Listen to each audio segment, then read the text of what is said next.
This video is brought to you by Squarespace. From custom domains to beautiful websites using their easily customizable templates that you can have up and running in minutes, e-commerce, email and email marketing, SEO, analytics and scheduling, Squarespace does it all and has done it for us for the last 10 years. If you are a small to mid-sized business in any industry, Squarespace is the place to go for all of your website needs. Hop over to www.squarespace.com/Hugh for a free trial. And if you like what you see and want to move forward, receive 10% off your first order by using the discount code Hugh at checkout. Thanks, Squarespace.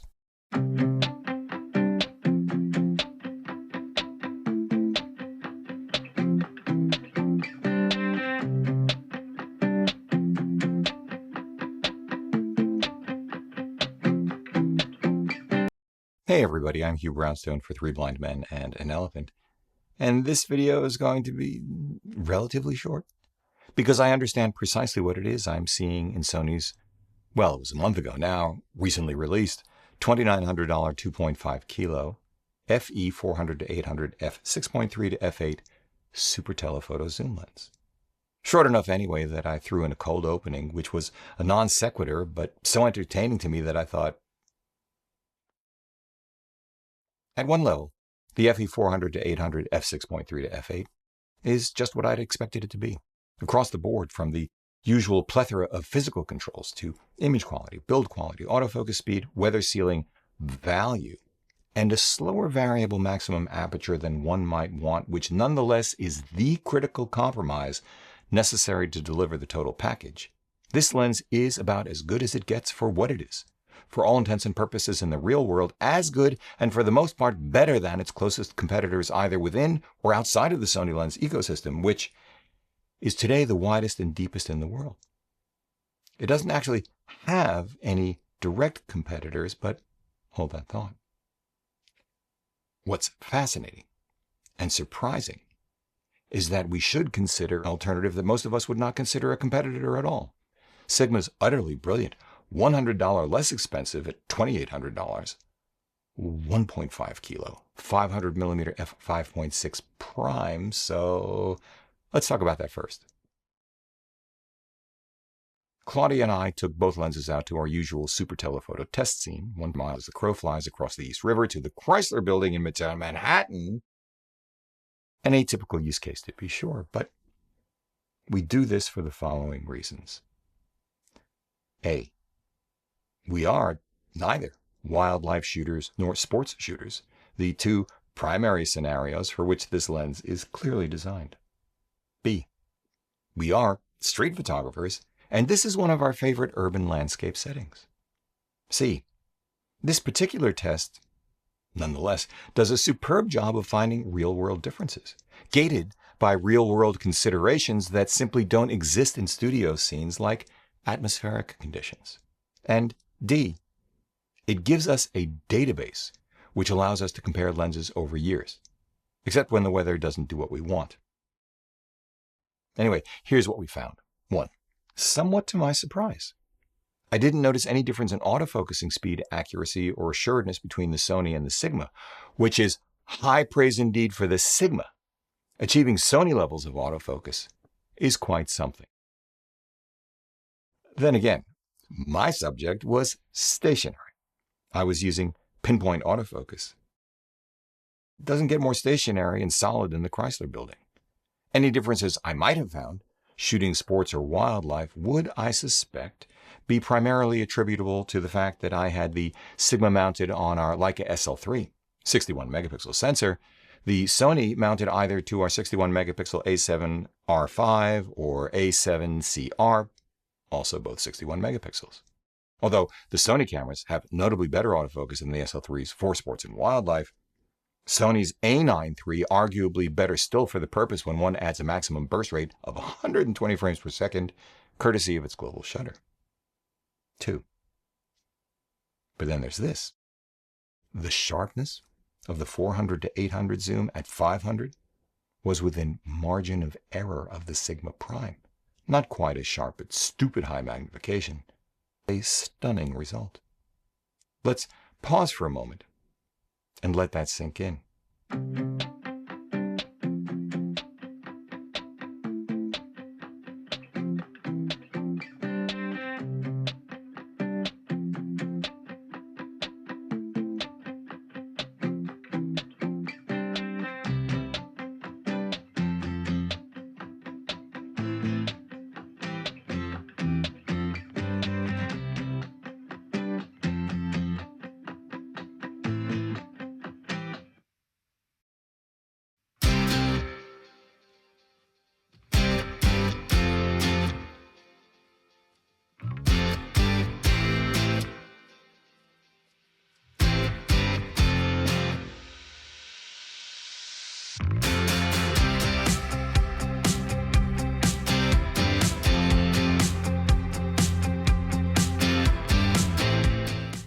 If we went no further than this, we will. But if we didn't, it would be easy to conclude that the Sony Zoom is the slam dunk winner over a superb prime, especially considering the primary use cases for which the Sony was designed. One could argue that the versatility of the Zoom, coupled with the freedom from the artificially gated maximum burst rates Sony imposes on non-Sony lenses, obviate the need for any further thought. And I tend to agree. By now, most of us have already seen great reviews by people like Chris Nichols and Jordan Drake over at Petapixel, two of our favorite people. We think they're the best at what they do. And there's no need for us to check the quality of, say, bokeh balls, because as far as I'm concerned, bokeh is never the point. It's what's in focus that's the point. No need for us to check for flare and ghosting, because the way we shoot, we know not to shoot into the sun. And for what and how we shoot, it's much more interesting to see what the sun illuminates. And we already know how good both companies manage that anyway. The only question then becomes, do I buy the 400 to 800 or purchase Sony's marginally smaller, lighter, faster, and more versatile $2,000, 2.1 kilo, 200 to 600 f5.6 to 6.3, or Sigma's even more versatile, but non-linear autofocus motor equipped, same $2,000, but even heavier at 2.5 kilos, 60 to 600 f4.5 to 6.3. Sigma's smaller, lighter, and less expensive, but also non-linear autofocus motor equipped, $1,500, 2.1 kilo, 150 to 600 f5 to 6.3. Or finally, well, not quite, but hold that thought, Tamron's $1,200, 1.9 kilo, whopping 105 millimeter filter thread, f5.6 to f6.7. Hold that thought, because here's another rub. At 600, 700, and 800 millimeters, image quality was not quite as good to my eye as it was at 500. This might be a function of trade-offs the engineers made in the lens itself, perhaps a result of copy-to-copy variation, perhaps due to moment-to-moment changes in atmospheric conditions. But even then, at anything other than stupid high pixel peeping magnification, wow. Still, if it's the lens, if the Sigma 500 5.6 at 500 is sharper than the Sony zoomed into those focal lengths at the same object size by taking advantage of the 61 megapixel sensor for cropping, considering what one can do these days with sharpening and upscaling in post via software, well, one does have to wonder if, again, compared to a prime, the narrower fields of view of the Sony above 500 millimeter are irrelevant. Hold that thought too. B. The Sigma is so much smaller and lighter than the 400 to 800 that I shot it almost exclusively handheld. The Sony is so much larger and heavier that I shot it almost exclusively on a tripod. That tripod, by the way, a Peak Design carbon fiber travel tripod, while the best choice for schlepping, is far from the best choice, as I knew it would be, for shooting.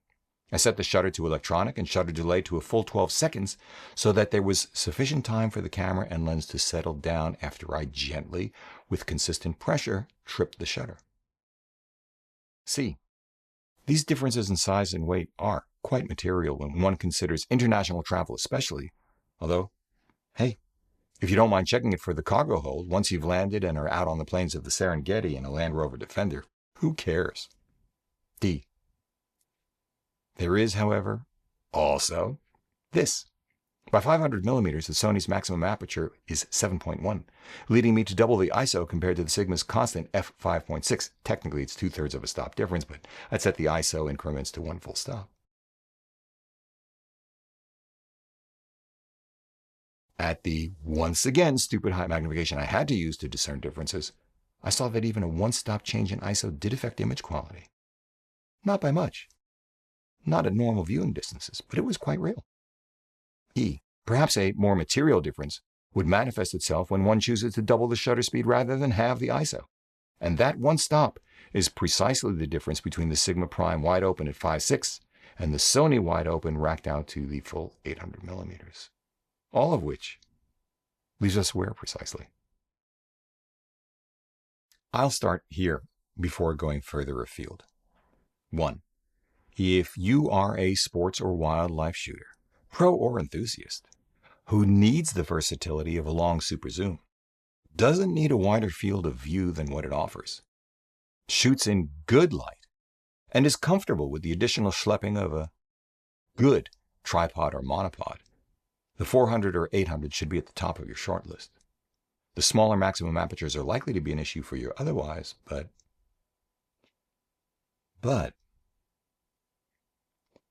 2. I'd consider how important the extra reach beyond 500 or 600 millimeters is to you. How certain you are that you will not need to go below 400 millimeters, how important is an extra stop or 3 to you, we'll get into it, and how much sharpness you truly need.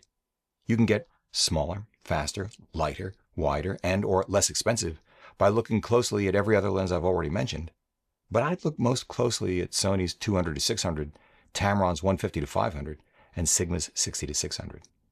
The Sigma 60 to 600 is a beast, but it is also an incredible optic, especially at the price, with an unmatched zoom range in the full-frame space. If you require ultimate autofocus performance and burst rates, I'd go for the Sony, but otherwise you have a number of really good options. Great options. 3. If you're a pro photographer, if you need every advantage, and shoot pretty much at the same distance for your money shots, and 500 millimeters is the focal length with which to achieve it, I'd be inclined to save size, weight, and $100 by investing in the faster Sigma 500 f5.6. Other than the one extra stop and the higher maximum burst rate, I see no reason to spring for Sony's $13,000. Awesome, awesome, 3 kilo, but oh yeah, it is amazing, 600 millimeter f4 G Master. 4. If you're a pro photographer, need every advantage, and shoot pretty much at the same distance for your money shots, but consistently need to go a little wider than 500 millimeters, I'd blow right past Sony's also outstanding $12,000 2.9 kilo 400 millimeter f2.8 G Master and opt instead for Sony's $6,000 off the hook 300 millimeter f2.8 G Master and never let it out of your sight. I know I didn't mention it earlier, but I've gone hands-on with it too, and you can easily crop in using the 50 or 60 megapixels of your A1 or A1 Mark II. You probably wouldn't use the much slower A7R5, and the 24 megapixels of the A9 III does limit the use of cropping. 5. In any scenario where it's possible to use a teleconverter, I suggest you use caution. Unless, of course, you've seen for yourself what that particular teleconverter can do with the particular lens you intend to use, or you simply judge the trade-offs to be worthwhile. That's because there is invariably some degree of image degradation from putting any glass between a lens and the sensor. Even more importantly is the amount of light lost reaching the sensor, which is directly proportional to a teleconverter's magnification. Attach Sony's 1.4x or 2x teleconverter to the 200-600 f5.6 to 6.3, for example, and at the long end, you're suddenly shooting wide open at f8.8 or 12.6. You don't have this problem with cropping, if you have enough megapixels. A teleconverter, in other words, is a very mixed bag. The general rule of thumb is to skip 2x teleconverters altogether and stick with 1.4s. But I've never really met a teleconverter, 1.4 or otherwise, I really loved. Then again, if any of you, dear viewers, or anyone you know of, has already done a comparison of the 400 to 800 against the 200 to 600 with teleconverters, please do let me know in the comments section below. Finally, however, 6. There is at least one other competitor that most of us will not consider a competitor either. Fujifilm's APS-C coverage $2,000 1.5 kilo XF 150 to 600 f5.6 to f8 mounted to a 40 megapixel X-T5 or X-H2. While f8 on an APS-C camera offers a full-frame equivalent shallowest depth of field of f12, it still gathers light no differently than f8 on a full-frame camera. The good news is that the 150-600 offers the full-frame equivalent fields of view of 225 to 900 millimeters. The bad news? If you're looking at this for Sony, you'd have to change ecosystems. All of which is to say that the FE400 to 800 6.3 to f8 is another excellent lens from Sony, another unique lens from Sony, absolutely state-of-the-art from Sony for what it is, 1/4 of the way through 2025. But once more with feeling as I close this out, it does behoove one to consider precisely what one needs, critically assess with what trade-offs one is willing to contend, recognize that the gap between the merely very, very good and the very, very best has narrowed significantly over the past 5 years especially. Megapixels and software, as well as an ever greater use of special elements and more advanced optical designs contributing to that narrowing, and wow, we are spoiled for choice. And decisions like these are way beyond first world problems. Just saying. This video is brought to you by Squarespace. From custom domains to beautiful websites using their easily customizable templates that you can have up and running in minutes, e-commerce, email and email marketing, SEO, analytics, and scheduling, Squarespace does it all and has done it for us for the last 10 years. If you are a small to mid-sized business in any industry, Squarespace is the place to go for all of your website needs. Hop over to www.squarespace.com/Hugh for a free trial. And if you like what you see and want to move forward, receive 10% off your first order by using the discount code Hugh at checkout. Thanks, Squarespace. If you like what you've seen here today, please give a thumbs up, subscribe to the channel, join the conversation in the comments section below because this is an exceptional audience. If you'd like help with a portfolio review, gear selection, finding or honing your artistic voice, sign up for a one-on-one mentoring video call via Zoom at 3bmep.com/booking. Finally, please consider supporting our work by using the no-cost-to-you affiliate links down below, sending us coffee money via PayPal, or most especially, joining us on Patreon, links down below as well. However you choose to support us, as always, we thank you for it.